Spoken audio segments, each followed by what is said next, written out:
The next drill we're going to talk about is the Oklahoma drill. Now, the Oklahoma drill is old as the game itself, but it maintains its credibility in terms of practicing because it does reduce risk. It does take the well-being and safety of the student-athletes into effect, and it does break down and isolate the toughness, the technique, and the fundamentals that we're looking for in these drills. They are very competitive in nature, but yet, the player's only going to go 2 to 3, maybe 4 times at the most.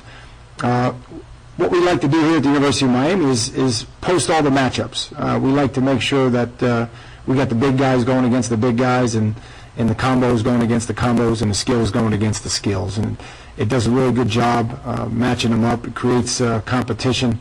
And the other thing you can do in training camp is keep score and post it and keep a running tally. Again, like all these drills, we mix and match them, but it does create a lot of energy, and the kids really learn a lot from it.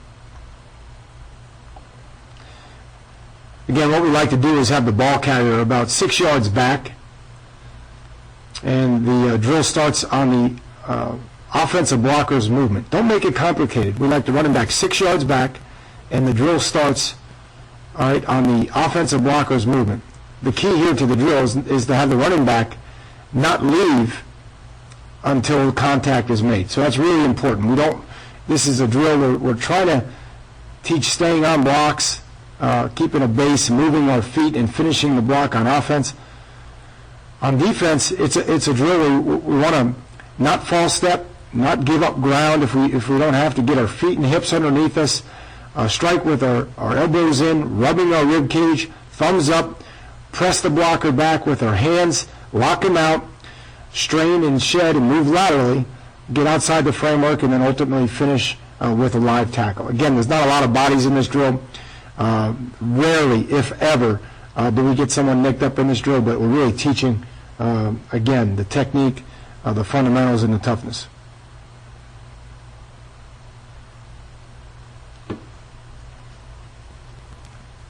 Great look here on 96. Again, I can't say it enough. If you're teaching defensive football, it's key in terms of defeating a block. It's really important that if the ball carrier is going this way, that the defender lock out and strain until the ball carrier commits. The ball carrier can cut back, so it's really important that we strain and lock out until the ball carrier commits. As soon as the ball carrier commits to this gap, it's important we take this foot and get it to our midline, and then we take this foot and get it outside the framework of the body. It's really important that our hips clear the framework of the offensive lineman. At that point, we can strain, shed, rip, disengage, whatever you teach. Turn the pad, whatever it is that you teach. For us, we want to turn the pad, lock out the near arm, move the foot away from the intended direction, which in this case would be the right, and then finish on through with the tackle. Again, we'll look at it again because it's really important, and it's one of the most overlooked aspects of defeating a block. Most people just teach the strain and then rip, but the back foot has got to come away from the intended direction. Here's a good clip of a guard versus a linebacker. And again, we never want them further than 3 yards apart. We don't need any hat-to-hats. We don't need any helmet-to-helmet collisions or anything like that. And we don't need any running starts. It's all about leverage, getting your pads low, getting your elbows inside, all right, and being able to play the game with a base and low pad. So we don't need any violent collisions here. Again, good job by 65 finishing there. Again, another good job by the offensive lineman finishing there. So here's an application to the game here. And again, all we're talking about is whether he's a G and he's coming to a 3, all right, or he is just simply exploding into this guy, all right. And now we're taking our training to the game, all right. We're bringing our hands, getting our feet to replace our down hand, and pushing back, and then ultimately being able to disengage and move our feet off the block. Well done by 98 there.